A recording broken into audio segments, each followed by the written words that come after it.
Hello ಎಲ್ಲರಿಗೂ ನಮಸ್ಕಾರ, welcome back to the channel Anu vlog in Kannada. Yes, ನಮ್ಮ ಜೊತೆ ಯಾರಿದ್ದಾರೆ ಗೆಸ್ ಮಾಡಿ. Hi ma'am. Hi Aindrita Ray ಅವರು. ನಿಜವಾಗ್ಲೂ ತುಂಬ ಖುಷಿ ಆಗುತ್ತೆ. Thank you so much. Ma'am ಹೇಗಿದ್ದೀರಾ? ಚೆನ್ನಾಗಿದ್ದೀನಿ. ಸರ್ ಹೇಗಿದ್ದಾರೆ? ಸರ್ನು ಚೆನ್ನಾಗೇ ಇದ್ದಾರೆ. ಓಕೆ, ತುಂಬ ಚೆನ್ನಾಗಿ ಹೇಳಿದ್ರು. ಸರ್ನು ಚೆನ್ನಾಗೇ ಇದ್ದಾರೆ ಅಂತ. ಸೊ ಹೇಗನ್ಸುತ್ತೆ? ಎಲ್ಲೋದ್ರ ಜೊತೆಲಿ ಹೋಗ್ತೀರಾ, ಇಬ್ರು ಜೊತೆಲೇ ಮೂವೀಸ್ ಮಾಡ್ತಿದ್ದೀರಾ, ಹೇಗನ್ನಿಸ್ತಿದೆ? ಆ್ಯಕ್ಚುಲಿ ಯೂಶಲ್ ಅಂದರೆ ಮನಸಾರೆ ಆದಮೇಲೆ ತುಂಬ ಚೂಸಿ ಆಗಿ ಅಂದರೆ we were waiting for the right script. But ಈಗ ಸುಮಾರು ವರ್ಷ ಆದಮೇಲೆ ಒಳ್ಳೆ ಸ್ಕ್ರಿಪ್ಟ್ ಸಿಕ್ಕಿದೆ. ಓಕೆ, ನಾವು ಯೂಶಲ್ ಆಗಿ ಡಿಸೈಡ್ ಮಾಡ್ತಿದ್ವಿ ಒಳ್ಳೆ ಸ್ಕ್ರಿಪ್ಟ್ ಬಂದರೆ ಮಾತ್ರ ಮಾಡೋಣ, ಇಲ್ಲಾಂದರೆ ತುಂಬ ಜಾಸ್ತಿ ಜನರಿಗೂ ಬೋರ್ ಆಗುತ್ತೆ. ಹೌದು, ಸುಮ್ಮನೆ ಸಿಕ್ಕಿದ್ದೆಲ್ಲ ಮಾಡಿದ್ರೆ ಬೋರ್ ಆಗುತ್ತೆ. ಸೊ ಆ್ಯಕ್ಚುಲಿ ಈ ಚಿತ್ರನೂ ಫಸ್ಟ್ ದಿಗಂತ್ಗೂ ಅಂದರೆ ನಾನು ಎಲ್ಲೋ ಸೀನಲ್ಲೇ ಇರಲಿಲ್ಲ, ಅವ್ರ ಮೈಂಡಲ್ಲೂ ಇರಲಿಲ್ಲ. ಸೊ ದಿಗಂತ್ಗೆ ಆಯ್ಕೆ ಮಾಡೋದಕ್ಕೆ ಅವ್ರು ಬಾಂಬೆಯಿಂದ ಬಂದಿದ್ರು, ಸಂಜಯ್ ಶರ್ಮಾ ಆಮೇಲೆ ವಿನೀತಾ. ಓಕೆ. ಸೊ ಒಂದು ದಿವಸ ನಾನು ಜಿಮ್ ಮುಗಿಸ್ಕೊಂಡು ಬರ್ತಾ ಇದ್ದೆ, ಅವ್ನ ಮೀಟಿಂಗ್ ನಡೀತಾ ಇತ್ತು. ದಿಗಂತ್ ಹೇಳಿದೆ ನಾನು ಇಂಟ್ರೊಡ್ಯೂಸ್ ಮಾಡ್ತೀನಿ ಅಂತ. ಆ್ಯಂಡ್ ಕಂಟಿನ್ಯೂಸ್ಲಿ ವಿನೀತಾ ನನ್ನ ಕಡೆ ನೋಡ್ತಾ ಇದ್ಲು. ಮೀಟಿಂಗ್ ಆದಮೇಲೆ ದಿಗಂತ್ಗೆ ಫೋನ್ ಮಾಡಿ ಹೇಳಿದ್ರು, ಆ್ಯಕ್ಚುಲಿ ನಮ್ಮ ಮೂವಿಯಲ್ಲಿ ಒಂದು ಜ್ಯೋತ್ಸ್ನಾ ಕ್ಯಾರೆಕ್ಟರ್ ಇದೆ, ಅದು ಸುಮಾರು ಹೀರೋಯಿನ್ಸ್ ನೋಡಿದ್ದೀವಿ, ಬಟ್ ಆ್ಯಂಡಿಗೆ ಸೂಟ್ ಆಗುತ್ತೆ, ಪ್ಲೀಸ್ ದಯವಿಟ್ಟು ಅವ್ಳನ್ನ ಕನ್ವಿನ್ಸ್ ಮಾಡಿ. ಬಟ್ ಆ್ಯಕ್ಚುಲಿ ನನ್ನ ಸ್ಕ್ರಿಪ್ಟ್ ಕೇಳಿದ ತಕ್ಷಣ ನನ್ನ ಒಪ್ಕೊಂಡ್ಬಿಟ್ಟೆ, ಬಿಕಾಸ್ ತುಂಬಾ ಇಂಪ್ರೆಸ್ ಆಗಿತ್ತು. ಓಕೆ ಓಕೆ, ಆ ಸ್ಟೋರಿ ಅಷ್ಟು ಇಂಪ್ರೆಸಿವ್ ಆಗಿ ಚೆನ್ನಾಗಿದೆ. Okay okay, yes. ಒಂದು ಇಂಪಾರ್ಟೆಂಟ್ ಕ್ವಶನ್ ಕೇಳಬೇಕು, ತುಂಬ ಇಂಪಾರ್ಟೆಂಟ್, ಆಯಿತಾ? ನಿಮ್ಮ ಸೀಕ್ರೆಟ್ ಹ್ಯಾಪಿ ರಿಲೇಷನ್ಶಿಪ್ ಸೀಕ್ರೆಟ್ ಏನು ಹೇಳಿ?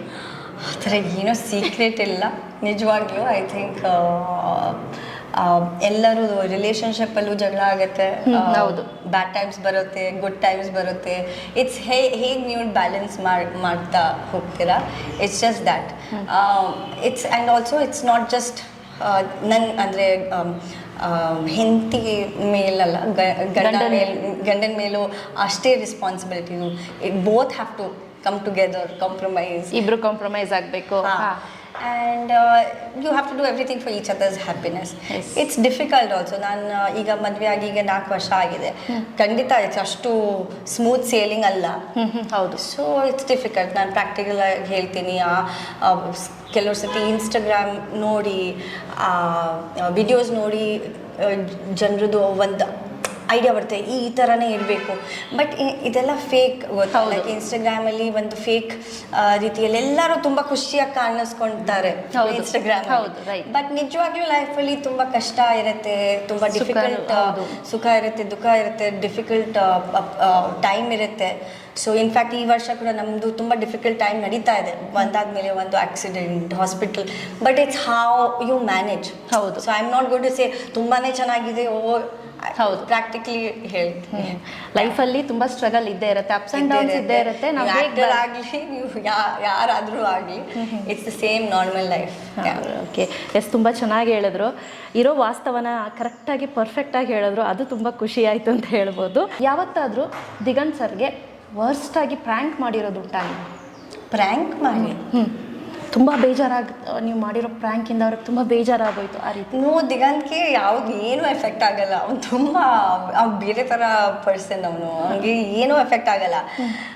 ಸುಮಾರು ಸತಿ ನಾನು ಏನೋ ಹೇಳ್ತೀನಿ, ಸ್ವಲ್ಪ ರಿಯಾಕ್ಷನ್ ಬರಲಿ ಅಂತ, ಅವನಿಗೆ ಏನೋ ರಿಯಾಕ್ಷನ್ನೇ ಇಲ್ಲ. ಅವನು ಆರಾಮಾಗಿರ್ತಾನೆ, ಏನೂ ಟ್ರಿಗರ್ ಆಗಲ್ಲ.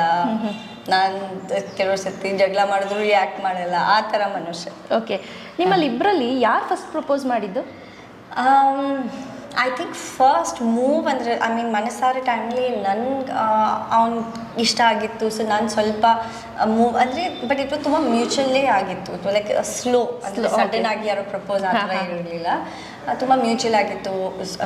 ಶೂಟಿಂಗ್ ಟೈಮಲ್ಲಿ ಸ್ವಲ್ಪ ಪ್ರೀತಿ, ಅಂದರೆ ಸಾಂಗ್ ಶೂಟ್ ಬಂದಾಗ ಫಸ್ಟ್ ಸೀನ್ಸ್ ಎಲ್ಲ ಶೂಟ್ ಮಾಡಿದ್ವಿ, ಆಮೇಲೆ ಸಾಂಗ್ ಶೂಟ್ 2-3 ಮಂತ್ಸ್ ಆದಮೇಲೆ ಸಾಂಗ್ ಶೂಟ್ ಆಯಿತು, ಆಮೇಲೆ ಪ್ರಮೋಷನ್ ಟೈಮ್ ಬಂತು, ಆ ಪ್ರೀತಿ ಜಾಸ್ತಿ ಆಗ್ತಾ ಇತ್ತು. ಆಮೇಲೆ ವರ್ಷ ಎಂಡಲ್ಲಿ ಆಲ್ಮೋಸ್ಟ್ 1 ವರ್ಷ ಆದಂಗೆ ನಮ್ಮದು ಸ್ವಲ್ಪ ಸ್ಟ್ರಾಂಗ್. ಯಾರು ಪ್ರಪೋಸ್ ಮಾಡಿದ್ದು ಫಸ್ಟ್ ಆಗಿದ್ರೆ? ಆ್ಯಕ್ಚುಲಿ ದಿಗಂತ್ಗೂ ಅದೆಲ್ಲ ನೇಚರೇ ಇಲ್ಲ, ಬಟ್ ನಾನು ಸ್ವಲ್ಪ ಕ್ಲೂ ಕೊಟ್ಟೆ, ನನಗೆ ಪ್ರಾಪರ್ ಪ್ರಪೋಸಲ್ ಬೇಕು ಅಂತ ಗೋವಾದಲ್ಲಿ ಪ್ರಪೋಸ್ ಮಾಡಿದ. ಓಕೆ, ಅದು ಸ್ಪೆಷಲ್ ಮೂಮೆಂಟ್ ಅಂದ್ಕೊಳ್ತೀನಿ. ಎಸ್, ನಿಮ್ಮಿಬ್ಬರಲ್ಲಿ ಯಾರು ಬಾತ್ರೂಮ್ ಸಿಂಗರ್? ಇಬ್ರು ಅಲ್ಲ. ಓಕೆ, ಇಬ್ರು ಗುಡ್ ಸಿಂಗರಾ? No, both. ಐ ಮೀನ್ ನಾನು ಮುಂಚೆ ತುಂಬ ಚೆನ್ನಾಗಿ ಹಾಡ್ತಾ ಇದ್ದೆ, ಬಟ್ ಈಗ ಸುಮಾರು ವರ್ಷ ಆಗಿದೆ, ಸೊ ನನಗೂ ಐ ಮೀನ್ ಚೆನ್ನಾಗಿ ಬರಲ್ಲ ಈಗ ವಾಯ್ಸ್ ಅಷ್ಟು ಚೆನ್ನಾಗಿ. ಆ್ಯಂಡ್ ಪ್ಲಸ್ ಈಗ ಕೂಗಿ ಸ್ವಲ್ಪ ವಾಯ್ಸ್ ಹೋಗಿದೆ. ನಾನು ಬ್ಯಾಡ್ಮಿಂಟನ್ ಅಪ್ಪು ಕಪ್ಪಲ್ಲಿ ಬ್ಯಾಡ್ಮಿಂಟನ್ ಪಾರ್ಟಿಸಿಪೇಟ್ ಮಾಡಿದೆ, ಸೊ ಸ್ವಲ್ಪ ವಾಯ್ಸು ಹೋಗಿದೆ. ಓಕೆ. ನಿಮ್ಮ ನೆಕ್ಸ್ಟ್ ಪ್ರಾಜೆಕ್ಟ್ ಯಾವುದಿದೆ ಮೇಡಮ್? ನಾನು ಆ್ಯಕ್ಚುಲಿ 3 ಚಿತ್ರ ಬ್ಯಾಕ್ ಟು ಬ್ಯಾಕ್ ಶೂಟ್ ಮಾಡಿದೆ. 2 ಹಿಂದಿದಲ್ಲಿ, ಆಮೇಲೆ thimmaya ಬ್ಯಾಕ್ ಟು ಬ್ಯಾಕ್ 2 ಇಯರ್ಸಿಂದ ಶೂಟ್ ಮಾಡ್ತಾ ಇದ್ದೆ. 1 ಮೂವಿ ಆಲ್ಮೋಸ್ಟ್ 6-7 ಮಂತ್ಸ್ ವಿಕ್ರಮ್ ಭಟ್ದು ಆಯಿತು, ಅದು ರಿಲೀಸ್ ಆಯಿತು. ಭವಾಯಿ ಇನ್ನೊಂದು ಚಿತ್ರ ಅದು ರಿಲೀಸ್ ಆಯಿತು. ಈಗ ಇದು ರಿಲೀಸ್ ಆಗ್ತಾಯಿದೆ. ಇದಾದಮೇಲೆ ಯಾವುದು ಸೈನ್ ಮಾಡಿಲ್ಲ, ಸೊ ನನ್ನ ಡೇಟ್ಸ್ ಫ್ರೀ ಇದೆ. ಓಕೆ, ಯಾವುದು ಸೈನ್ ಮಾಡಿಲ್ಲ. ಎಸ್ ಮ್ಯಾಮ್, ಈ ಮೂವಿನಲ್ಲಿ thimmaya ಆ್ಯಂಡ್ thimmaya ನಿಮಗೆ ತುಂಬಾ ಇಷ್ಟವಾಗಿರುವಂತಹ ಒಂದು ಪಾತ್ರ ಯಾವುದು? ಅಂದರೆ ನನ್ನ ಪಾತ್ರ ಬಿಟ್ಟು, ನಿಮ್ಮ ಪಾತ್ರ ಬಿಟ್ಟು ಅಥವಾ ನಿಮ್ಮ ಪಾತ್ರ ಯಾರ್ದಾದ್ರೂ ಆಗಿರಬಹುದು. ಅದೇ, ಸೊ ಫಸ್ಟ್ ಆಫ್ ಆಲ್ ನನ್ನ ಪಾತ್ರ ಯೂಶಲ್ ಆಗಿ ಇಲ್ಲಿ ತನಕ ನಾನು ತುಂಬ ಬಬ್ಲಿಯಾಗಿ ಗರ್ಲ್ ನೆಕ್ಸ್ಟು ಆ ಥರ ಪಾತ್ರ ತುಂಬ ಮಾಡಿದ್ದೀನಿ. ಸೊ ಸುಮಾರು ಮೂವೀಸಲ್ಲಿ ಹಾಗೆ ಮಾಡಿದ್ದೀನಿ. ಬಟ್ ಈ ಚಿತ್ರದಲ್ಲಿ ತುಂಬಾ ಮೆಚ್ಯೂರ್ ಕ್ಯಾರೆಕ್ಟರ್, ಸ್ವಲ್ಪ ಕಷ್ಟ ಬ್ಯಾಕ್ ಸ್ಟೋರಿಯಲ್ಲಿ ತುಂಬ ಕಷ್ಟಪಟ್ಟಿದ್ದಾರೆ. ಆಮೇಲೆ ತುಂಬ ಮೆಚ್ಯೂರ್ ಆಗಿ ಅವ್ರ ನೇಬರ್ ಆಗಿ, ದಿಗಂತ್ ನೇಬರ್, ಚಿಕ್ಕ ವಯಸ್ಸಿದ್ದ ನೇಬರ್ ಆಗಿ ಬಂದಿದ್ದೀನಿ. ಸೊ ಆಮೇಲೆ ಒಬ್ರಿಗೊಬ್ರು ಕರ್ಕೊಂಡ್ರೆ ಆಗಲ್ಲ, ಇಬ್ಬರು ತುಂಬ ದೂರ ಹೋಗ್ತಾರೆ. ಸೊ ನಾನು ಬಂದು ಸೇತುವೆಯಾಗಿ ಆ ಬ್ರಿಡ್ಜ್, ಅಂದರೆ ಅವರಿಬ್ಬರು ಮಧ್ಯೆ ಬಾಂಡಿಂಗ್ ಮಾಡ್ತೀನಿ. ಸೊ ಅದಕ್ಕೆ ತುಂಬಾ ಇಂಪಾರ್ಟೆಂಟ್ ಕ್ಯಾರೆಕ್ಟರ್ ನಂದು ಈ ಚಿತ್ರದಲ್ಲಿ. ನನ್ನ ಕ್ಯಾರೆಕ್ಟರ್ ಬಿಟ್ಟು ವಿನ್ಸಿ ಕ್ಯಾರೆಕ್ಟರ್, ದಿಗಂತ್ ಕ್ಯಾರೆಕ್ಟರ್ ತುಂಬ ಚೆನ್ನಾಗಿದೆ. ತುಂಬ ಕೇರ್ ಫ್ರೀ ಕ್ಯಾರೆಕ್ಟರ್. ಆಮೇಲೆ ತುಂಬ ಗ್ರಾಫ್ ಇದೆ, ಇಮೋಷ್ನಲ್ ಗ್ರಾಫ್ ಇದೆ. ಆ್ಯಂಡ್ ಆನಂದ್ ಸರ್ದು ಆಫ್ಕೋರ್ಸ್ ಅವ್ರು ಕೆಲವ್ರ ಸತಿ ಮಗು ಥರ ಇರ್ತಾರೆ, ಕೆಲವ್ರ ಸತಿ ತುಂಬ ದಿಗಂತ್ಗೆ ಟಾರ್ಚರ್ ಕೊಡ್ತಾರೆ. ನಾವು ಇಬ್ರು ಜೊತೆಗೆ ದಿಗಂತ್ ಕಾಲು ಎಳಿತೀವಿ. ಸೊ ಆ ಥರ ತುಂಬ ಒಳ್ಳೆ ಸೀನ್ಸ್ ಇದೆ. ಮಜವಾಗಿದೆ. ಎಸ್, ನಿಮಗೆ ನಿಮ್ಮ ಲೈಫಲ್ಲಿ ಯಾವುದಾದ್ರೂ ಒಂದು ಮರೆಯೋಕ್ಕಾಗದೇ ಇರುವಂತಹ ಮೆಮೊರಿಯಬಲ್ ಮೂಮೆಂಟ್ ಯಾವುದು? ಲೈಫಲ್ಲಿ ಮೆಮೊರೇಬಲ್ ತುಂಬ ಮರೆಯೋಕ್ಕೆ, ಈಗ ಬರೀ ಅದೇ ಆಕ್ಸಿಡೆಂಟ್ ಬರ್ತಾ ಇದೆ. ಇಲ್ಲ, ಚೆನ್ನಾಗಿರೋದು ಹೇಳಿ, ಹ್ಯಾಪಿಯೆಸ್ಟ್ ಮೂಮೆಂಟ್. ಐ ಥಿಂಕ್ ನನ್ನ ಮದುವೆ was one of the most memorable. ಯಾಕೆಂದರೆ 10 ವರ್ಷ ಜೊತೆಗೆ ಇದ್ವಿ, ಬಟ್ ಆ ಒಂದು ಫೀಲಿಂಗ್ ಅದು ನಾನು ಎಕ್ಸ್ಪ್ರೆಸ್ ಮಾಡೋಕ್ಕಾಗಲ್ಲ. ಜಸ್ಟ್ ಮದುವೆ ಆಗಕ್ಕೆ ಜಸ್ಟ್ ಕ್ಷಣ ಮುಂಚೆ ಅದನ್ನ ಎಕ್ಸ್ಪ್ರೆಸ್ ಮಾಡೋಕ್ಕಾಗಲ್ಲ. ಆ ಫೀಲಿಂಗ್ ವಾಸ್ ತುಂಬಾ ಡಿಫ್ರೆಂಟ್ ಫೀಲಿಂಗ್. ಅದು ಎಕ್ಸ್ಪ್ರೆಸ್ಸೇ ಮಾಡೋಕ್ಕಾಗಲ್ಲ. ಬಟ್ ನನ್ನ ಇಷ್ಟು ವರ್ಷ ಜೊತೆಗೆ ಇದು ನನ್ನ ಬೆಸ್ಟ್ ಫ್ರೆಂಡ್ನ ಮದುವೆ ಆಗ್ತಾ ಇದ್ದೀನಿ ಅಂತ ಒಂದು it's like a different level stage ಲೈಫಲ್ಲಿ. ಸೊ ದಟ್ ವಾಸ್ ಮರೆಯೋಕ್ಕಾಗಲ್ಲ. ಓಕೆ, ನೀವು ದಿಗಂತ್ ಸರ್ನ ನಿಮ್ಮ ಫೋನಲ್ಲಿ ಏನಂತ ಸೇವ್ ಮಾಡ್ಕೊಂಡಿದ್ದೀರಾ? ದಿಗಂತ್ ಅಂತ. ಬಟ್ ಪ್ರೀತಿಯಿಂದ ಭೂ ಅಂತ ಕರಿತೀನಿ, ಬಟ್ ದಿಗಂತ್ ಅಂತ. ಈಗ ಕೆಲವ್ರ ಸತಿ ಸುಮಾರು ಜನ ಕೇಳ್ತಾರೆ, ನೀನು ದಿಗಂತ್ ನಂಬರ್ ಕಳಿಸಿ ನಮ್ಗೆ. ಸೊ ಅದು ಈಸಿ ಆಗುತ್ತೆ, ಕಳ್ಸಕ್ಕೆ ಈಸಿ ಆಗುತ್ತೆ ದಿಗಂತ್ ಅಂತ. ನಾನೀಗ ಪ್ರೀತಿಯಿಂದ ಬೇರೆ ಹೆಸರು ಇಟ್ಕೊಂಡ್ರೆ ಅದು ಕಳ್ಸಕ್ಕೆ ಕಷ್ಟ ಆಗುತ್ತೆ. ದಿಗಂತ್ ಫೋನಲ್ಲಿ ನನ್ನ ಹೆಸರು ವೈಫ್ ಅಂತ ಇದೆ. ಓಕೆ, ವೈಫಿ ಅಂತ ಇದೆ. ಸೊ ನೀವು ಮೂವಿಯಲ್ಲಿ ದಿಗಂತ್ ಸರ್ ಜೊತೆ ಏನಾಗಿ ಆ್ಯಕ್ಟ್ ಮಾಡಿದ್ದೀರಾ? ಸೊ ಇನ್ ದ ಬ್ಯಾಕ್ ಸ್ಟೋರಿಯಲ್ಲಿ ಅವರಿಬ್ಬರು ಇದು ತೋರಿಸಲ್ಲ, ಬಟ್ ನಾವು ನೇಬರ್ಸ್ ಆಗಿ ಚಿಕ್ಕ ವಯಸ್ಸಲ್ಲಿ ಅವರಿಬ್ಬರು ಮತ್ತು ಫ್ರೆಂಡ್ಶಿಪ್ ಇದೆ, ಅಂಡರ್ಸ್ಟ್ಯಾಂಡಿಂಗ್ ಇದೆ, ಅದು ತೋರಿಸ್ತಾರೆ. ಲೇಟರು ಅದು ಫುಲ್ ಚೇಂಜ್ ಆಗುತ್ತೆ. ಅನಂತ್ ನಾಗ್ ಅವ್ರು ಸೀನಿಯರ್ ತಿಮ್ಮಯ್ಯ ಜೂನಿಯರ್ ತಿಮ್ಮಯ್ಯ ಮನೇಲಿ ಬಂದು ಅವ್ರು ಸ್ಟೇ ಆಗಿದಾಗ ನಾನು ತುಂಬ ಕ್ಲೋಸ್ ಆಗಿರ್ತೀನಿ ಸೀನಿಯರ್ ತಿಮ್ಮಯ್ಯ ಜೊತೆ. ಆ್ಯಂಡ್ ಅವರಿಬ್ಬರು ಮಧ್ಯೆ ಆ ಬಾಂಡ್ ವಾಪಸ್ ಅವರಿಬ್ಬರು, ಬಿಕಾಸ್ ಅವ್ರು ತುಂಬ ಜಗಳ ಮಾಡ್ತಾರೆ, ದೂರ ಹೋಗ್ತಾರೆ, ವಾಪಸ್ ಆ ಬಾಂಡ್ ಕ್ರಿಯೇಟ್ ಮಾಡ್ತೀನಿ. ಬಟ್ ಅದು ಮೂವಿ ನೋಡಬೇಕು, ಇಲ್ಲಾಂದರೆ ಗೊತ್ತಾಗಲ್ಲ, ಎಲ್ಲ ಗೊತ್ತಾಗುತ್ತೆ ಇಲ್ಲಿ. ಮ್ಯಾಮ್, ನಿಮಗೆ ಚೈಲ್ಡ್ಹುಡ್ ಕ್ರಶ್ ಯಾರು? ನಿಮ್ಮ ಚೈಲ್ಡ್ಹುಡ್ ಕ್ರಶ್? ಐ ಥಿಂಕ್ ಒಂದು ಮ್ಯೂಸಿಕ್ ಬ್ಯಾಂಡ್ ಇತ್ತು, ಬ್ಯಾಕ್ ಸ್ಟ್ರೀಟ್ ಬಾಯ್ಸ್ ಅಂತ, ತುಂಬ ಫೇಮಸ್ ಆಗಿತ್ತು ಆ ಟೈಮ್ಗೆ. ಅಲ್ಲಿ ಒಂದು ಲೀಡ್ ಸಿಂಗರ್ ಅಥವಾ ಲಿಯೋನಾರ್ಡೋ ಡಿಕ್ಯಾಪ್ರಿಯೋ ಆಗಲೂ ತುಂಬ ದೊಡ್ಡ ಕ್ರಶ್ ಇತ್ತು, ಈಗಲೂ ಕೂಡ. ಬಿಕಾಸ್ ಕಂಟಿನ್ಯೂಸ್ಲಿ ಒಳ್ಳೆ ಮೂವೀಸ್ ಕೊಡ್ತಾ ಬಂದಿದ್ದಾರೆ.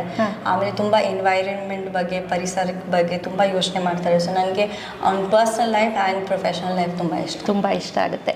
ಓಕೆ, ಫಾರ್ ಎಕ್ಸಾಂಪಲ್ ನಿಮಗೆ ಒಂದು 100 ಕೋಟಿ ಲಾಟ್ರಿ ಹೊಡಿತು ಅಂದ್ಕೊಳ್ಳಿ, ಯಾವುದ್ರಲ್ಲಾದರೂ. ಸೊ ನೀವು ಅದನ್ನು ಏನು ಮಾಡಬೇಕು ಅಂದ್ಕೊಳ್ತೀರಾ? ಲಾಟ್ರಿ ಇದ್ದರೆ ನನಗೆ ಜೀವನದಲ್ಲಿ ಒಂದು ಆಸೆ ಇದೆ, ಒಂದು ಶೆಲ್ಟರ್ ಮಾಡೋಕ್ಕೆ, ಪ್ರಾಣಿಗಳಿಗೆ NGO ಥರ ಶೆಲ್ಟರ್ ಮಾಡೋಕ್ಕೆ ತುಂಬ ಆಸೆ ಇದೆ. ಎಲ್ಲ ಇಂಜೋರ್ಡ್ ಪ್ರಾಣಿಗಳಿಗೆ, ಸ್ಟ್ರೇ ಆ್ಯನಿಮಲ್ಸ್ಗೆ ನನ್ನ ಆಪ್ಷನ್ ಇದ್ದಿದ್ರೆ ನಿಜವಾಗ್ಲೂ ಎಲ್ಲ ಅದು ಫುಲ್ ರಸ್ತೆಯಲ್ಲಿ ಎಷ್ಟು ಪ್ರಾಣಿಗಳು ಇದೆ, ನಾಯಿ, ಹಸು ಅಥವಾ ಗೋಟ್ಸ್ ಎಲ್ಲಾಗಿ ನಾನು ರೆಸ್ಕ್ಯೂ ಮಾಡಿಕೊಂಡು ನನ್ನ ಶೆಲ್ಟರಲ್ಲಿ ಇಡ್ತಿದ್ರಿ. ನಾನು ವೀಗನ್ ಆಗಿದ್ದೀವಿ, ನಾವು ಪ್ರಾಣಿ ಹಿಂಸೆ ಅಂತೂ ನಮಗೆ ತಡ್ಕೊಡೋಕ್ಕಾಗಲ್ಲ. ಸೊ ಅದೇ ನೋಡ್ತೀವಿ ಅಲ್ಲ, ಸೊ ಆ ಥರ ನನಗೆಲ್ಲ ರೆಸ್ಕ್ಯೂ ಮಾಡಬೇಕು ಪ್ರಾಣಿಗಳಿಗೆ. ಓಕೆ, ಈ ಮೂವಿ ಬಗ್ಗೆ ನಮ್ಮ ವೀಕ್ಷಕರಿಗೆ ಏನು ಹೇಳಲಿಕ್ಕೆ ಇಷ್ಟಪಡ್ತೀರಾ? ಅದೇ ಈ ನಡುವೆ ತುಂಬ ಆ್ಯಕ್ಷನ್ ಮೂವೀಸ್ ತುಂಬ ಬಂದಿದೆ, ಆಮೇಲೆ ಸೀರಿಯಸ್ ಡ್ರಾಮಾ ಬಂದಿದೆ, ಬಟ್ ಸ್ವಲ್ಪ ಲೈಟ್ ಹಾರ್ಟೆಡ್ ಫಿಲ್ಮ್ ಯಾವುದು ಬಂದಿಲ್ಲ, ಫ್ಯಾಮಿಲಿ ಓರಿಯೆಂಟೆಡ್. ನನ್ನ ಪ್ರಕಾರ ದಿಸ್ ಇಸ್ ದಟ್ ಮೂವಿ. ತುಂಬಾ ಫ್ಯಾಮಿಲಿ ಓರಿಯೆಂಟೆಡ್, ನೀವು ಫ್ಯಾಮಿಲಿ ಜೊತೆ ಬಂದು ಎಂಜಾಯ್ ಮಾಡ್ತೀರಾ, ಆಮೇಲೆ ವಾಪಸ್ ಹೋಗ್ತೀರಾ with very good feelings. So it's a feel good factor film. And of course Anant Nag and Diganth combination ಯಾವತ್ತೂ ಇಟ್ಸ್ ಆಲ್ವೇಸ್ ಕ್ಲಿಕ್ ಆಗಿದೆ. ಆ್ಯಂಡ್ ಅಫ್ಕೋರ್ಸ್ ನಮ್ಮ 3 ಜನದ ಕಾಂಬಿನೇಷನ್ಗೆ ಹೋಪ್ಫುಲಿ ಇಷ್ಟ ಆಗುತ್ತೆ. ಒಂದೇ ಒಂದು ಲಾಸ್ಟ್ ಕ್ವಶನು, ಇನ್ ಕೇಸ್ ನಿಮ್ಮ ಹಸ್ಬೆಂಡ್ ಅಂದರೆ ಸರ್ ನಿಮ್ಮ ಬರ್ತ್ಡೇಯನ್ನು ಮರ್ತು ಬಿಟ್ಟರೆ ನಿಮ್ಮ ರಿಯಾಕ್ಷನ್ ಹೇಗಿರುತ್ತೆ? ಆ ಥರ 13 ಇಯರ್ಸ್ ಆಗಿದೆ. 13 ಇಯರ್ಸ್ ಆಗಿದೆ, ಮರ್ತ್ಬಿಡೋದು ಚಾನ್ಸ್ ಇಲ್ಲ. ಯಾಕೆಂದರೆ ಆಬ್ವಿಯಸ್ಲಿ ನನ್ನ ಅಮ್ಮ ಅಪ್ಪ ಎಲ್ಲರೂ ಅವ್ರಿಗೆ ಆ್ಯಂಡಿ ಬರ್ಡೇ ಏನು ಮಾಡೋದು, ಬಟ್ ಗಿಫ್ಟ್ಸ್ ಅಂತೂ ಕೊಟ್ಟಿಲ್ಲ. ಸೊ ಈ ಲಾಸ್ಟ್ ವರ್ಷ ನಾನು ಅವ್ನಿಗೆ ಹೇಳಿದೆ 13 ಇಯರ್ಸ್, ನೀನು 13 ಇಯರ್ಸಲ್ಲಿ ಒಳ್ಳೆ ಯಾವುದು ಬರ್ಡೇಲಿ ಗಿಫ್ಟ್ ಕೊಟ್ಟಿಲ್ಲ, ಈ ಸತಿ ಪ್ರಾಪರ್ ಡೈಮಂಡ್ ರಿಂಗ್ ಕೊಡಬೇಕು ಅಂತ ನಾನು. ಬಟ್ ಆ ಥರ ನಾನು ಯೂಶ್ವಲಾಗಿ ಯಾವುದು ಜ್ಯುವೆಲ್ರಿ ಹಾಕಲ್ಲ. ಓಕೆ, ನಂದು ಎಕ್ಸ್ಪೆಕ್ಟೇಷನು ಕಮ್ಮಿ. ಬಟ್ ನಾನು ಹೇಳ್ತೀನಿ ಇದೀಗ, ನೀವು ಒಂದು ರೋಸ್ ಕೊಟ್ಟರು ನಾನು ಖುಷಿ ಆಗ್ತೀನಿ, ಬಟ್ ಏನೋ ಕೊಡಬೇಕು. But so sweet.